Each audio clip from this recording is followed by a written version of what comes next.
Hoy en la mañanera, la presidenta expuso que aún siguen existiendo irregularidades en la Suprema Corte de Justicia de la Nación, ya que aceptaron nuevos recursos interpuestos por partidos políticos sin cumplir los requerimientos que la ley establece. Políticos no tienen atribución más que en algunos casos electorales de presentar estos recursos. Y a pesar de ello, la Corte los aceptó.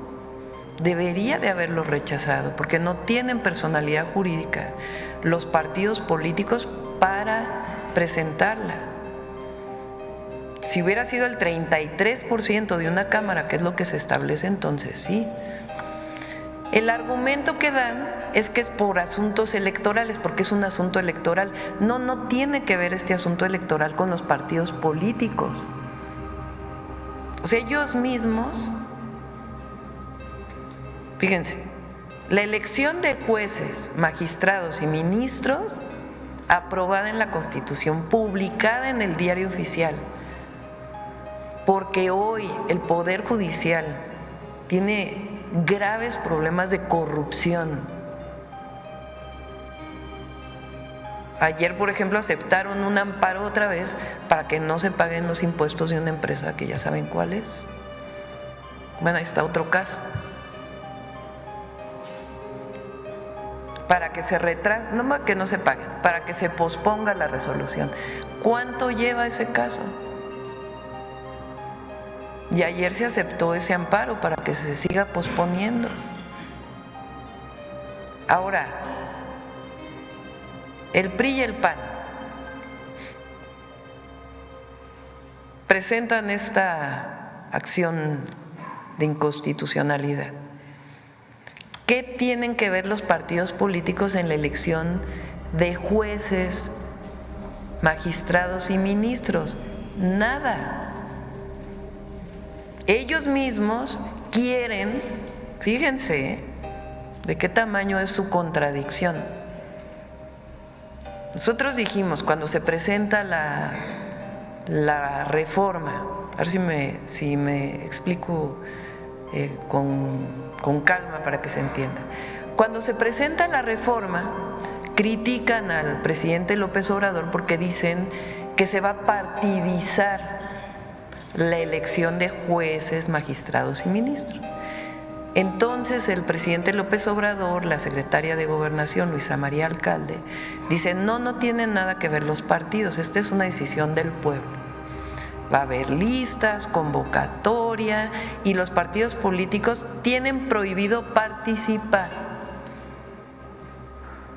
Es una elección directa de la gente, sin los partidos políticos como intermediarios en ese proceso. No es como en las elecciones a presidenta, a diputados, senadores, cabildos, presidente municipal, diputados locales, donde participan los partidos políticos. En el caso de jueces, magistrados, ministros, elección, los partidos políticos tienen prohibido participar. Entonces no es una elección por partidos políticos. Sin embargo, ayer aceptan una acción de inconstitucionalidad de un partido político o de dos partidos políticos.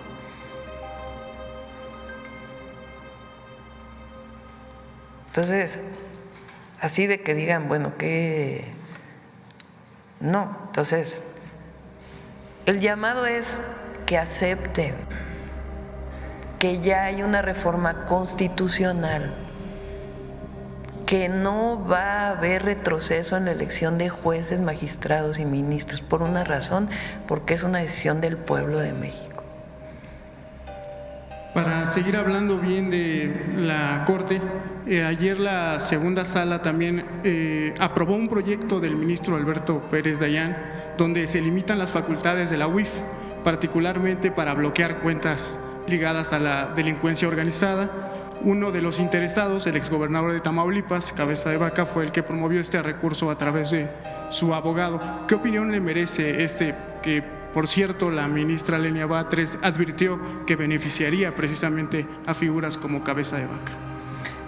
Lo estamos revisando. Les pedí hoy justamente a la consejera jurídica, al doctor Saldívar, que analicemos cuáles son las implicaciones, o sea, exactamente a qué se refiere esta resolución y cuáles son las implicaciones, porque tiene que ver con lavado de dinero en el extranjero.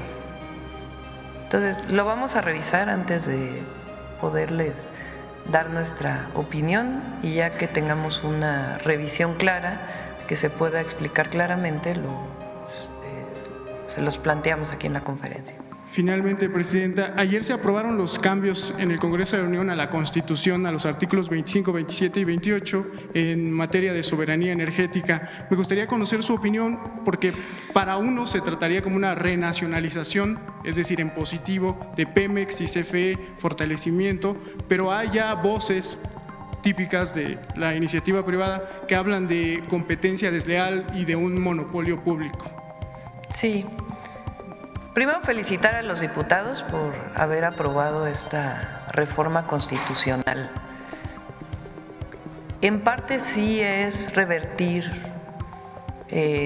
una parte de la reforma del 2013. Ayer lo explicamos. Las empresas públicas, Comisión Federal de Electricidad y Pemex, fueron creadas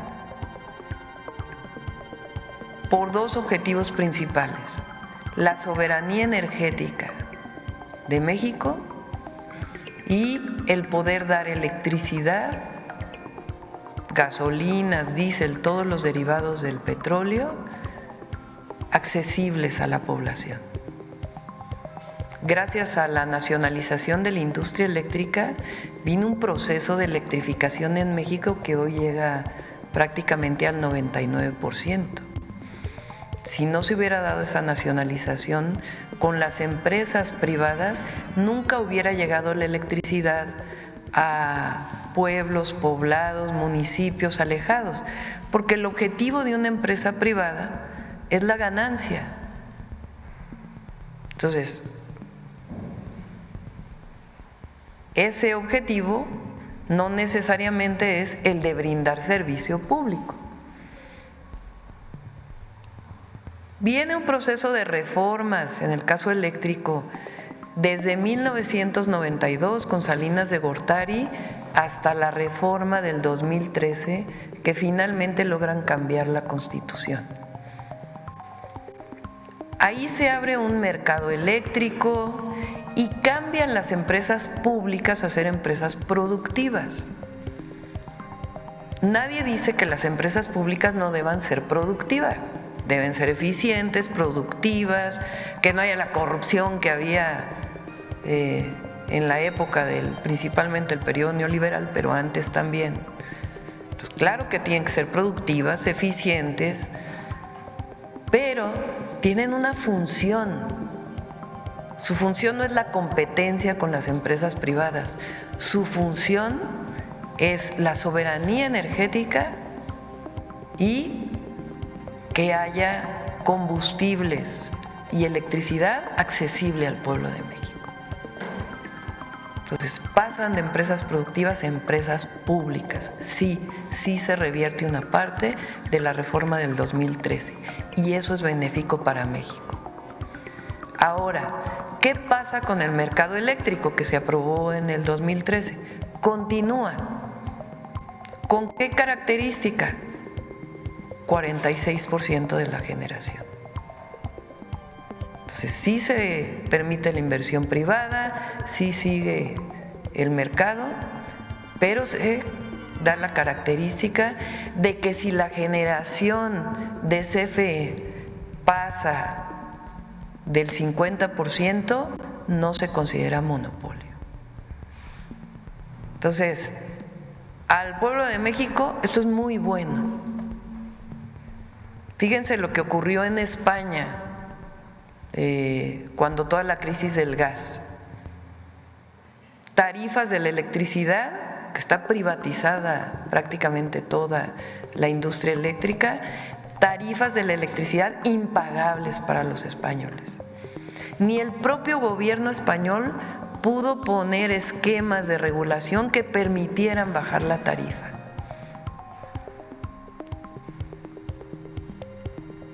¿Qué hacen todos los países del mundo? Y eso está en todas las reglas de cualquier país.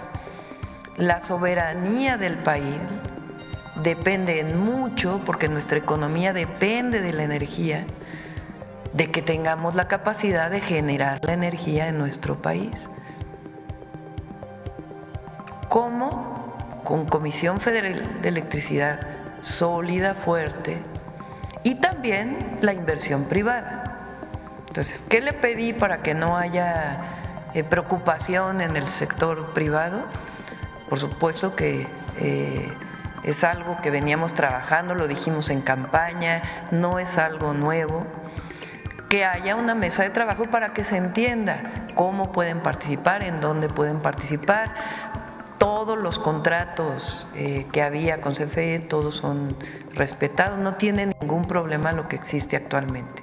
Hay una serie de amparos que vienen de años pasados de este modelo de autoabasto que muchas veces presentó aquí el presidente López Obrador, que como algunas tiendas compran electricidad muy baja, que no tiene nada que ver con el mercado eléctrico, y también con ellos nos vamos a sentar en mesas para platicar.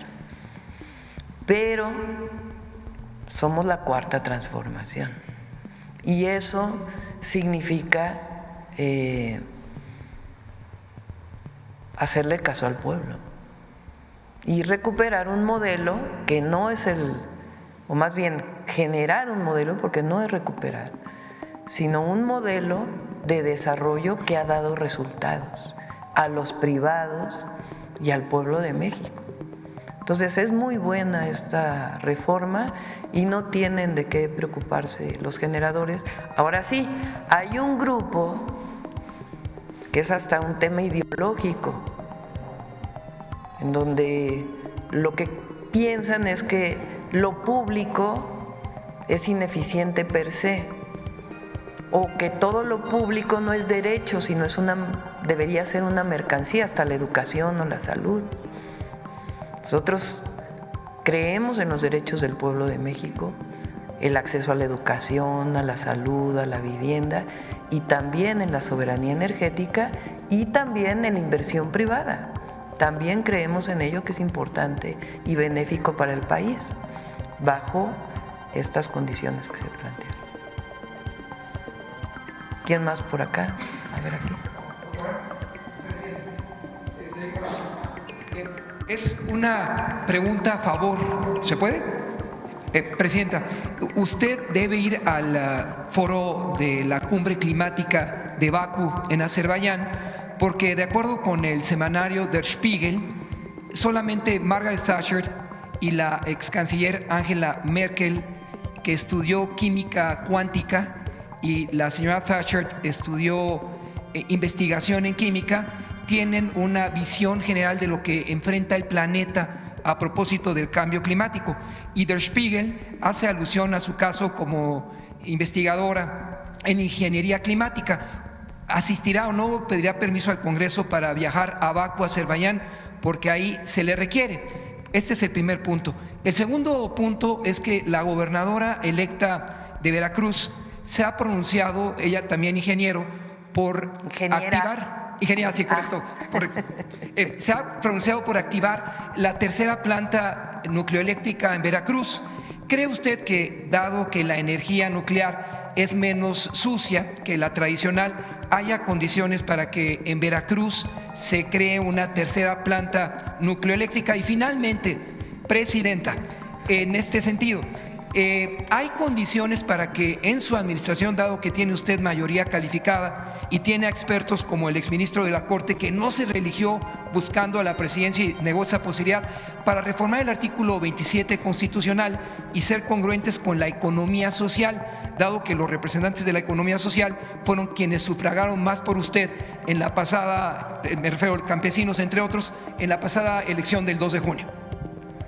Sí, no creo que vaya a ir a la COP, va a ir la secretaria de Semarnat. Nosotros tenemos una tarea principal aquí en México. Lo que estoy valorando es si vamos a ir al G20, que es en noviembre Pero como les decía, es el 20 de noviembre, tengo que estar en México por obvias razones. El 19 habíamos planteado, fíjense, hay muchísimo interés en inversión en México. Hoy leí una nota de un directivo de HSBC que dice: me siento muy optimista de todo el desarrollo que va a tener el país. Lo digo acá porque es el Financiero.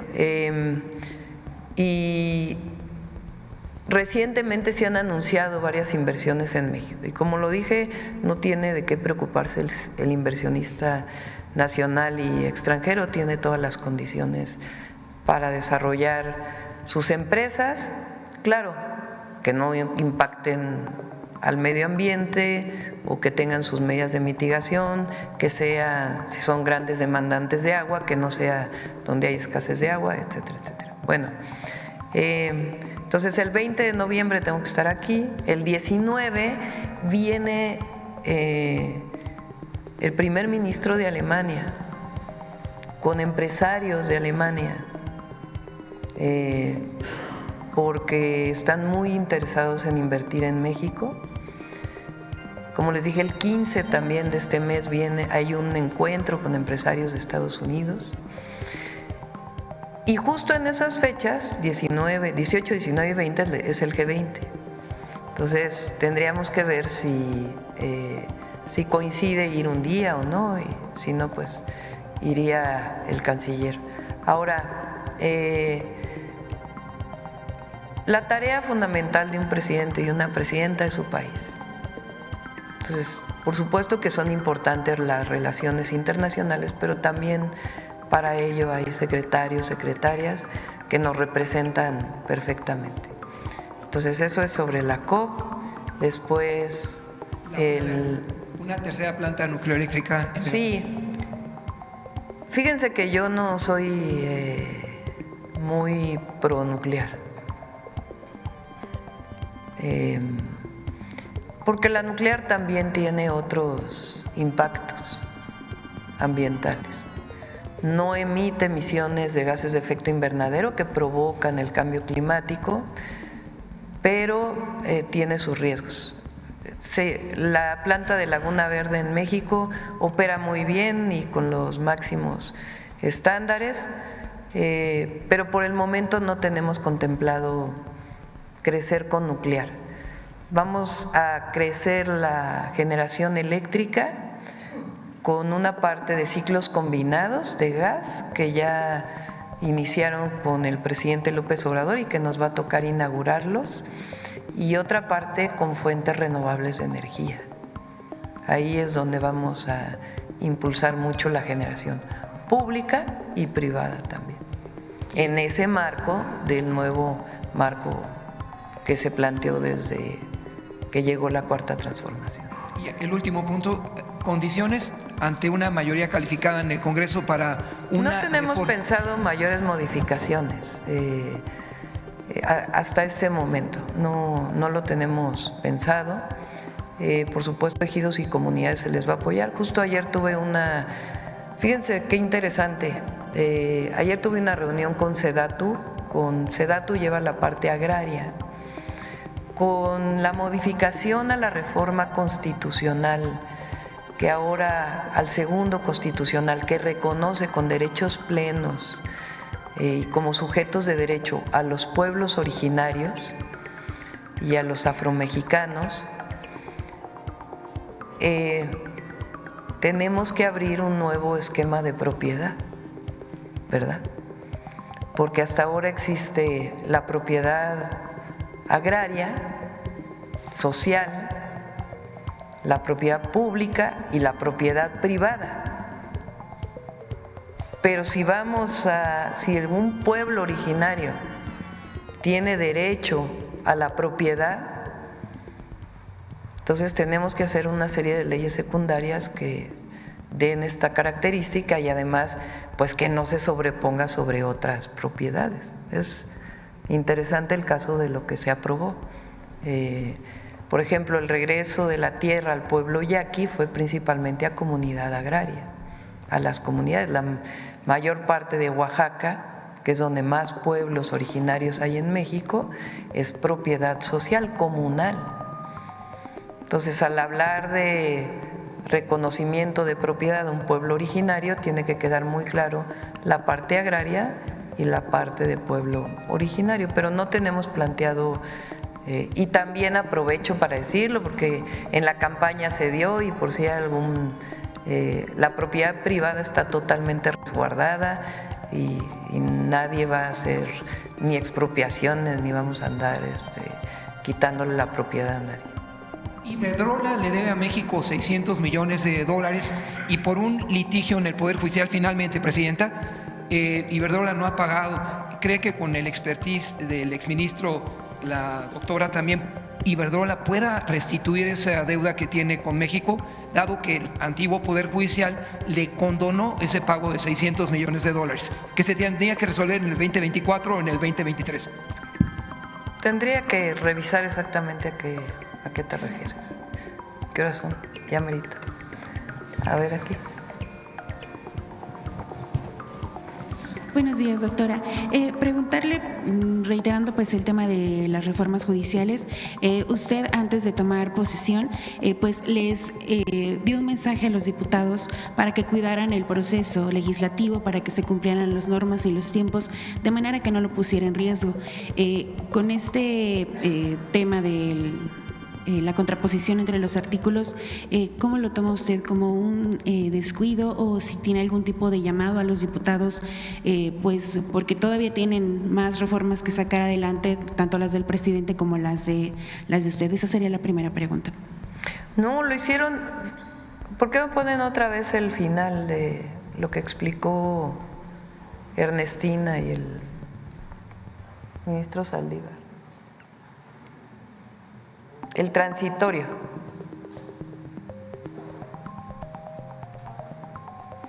Este es un transitorio. Si a lo mejor no hubiera sido considerado, se hubiera aplicado el otro criterio que mencionó el ministro, o sea, no tendría problema. Pero además está este transitorio.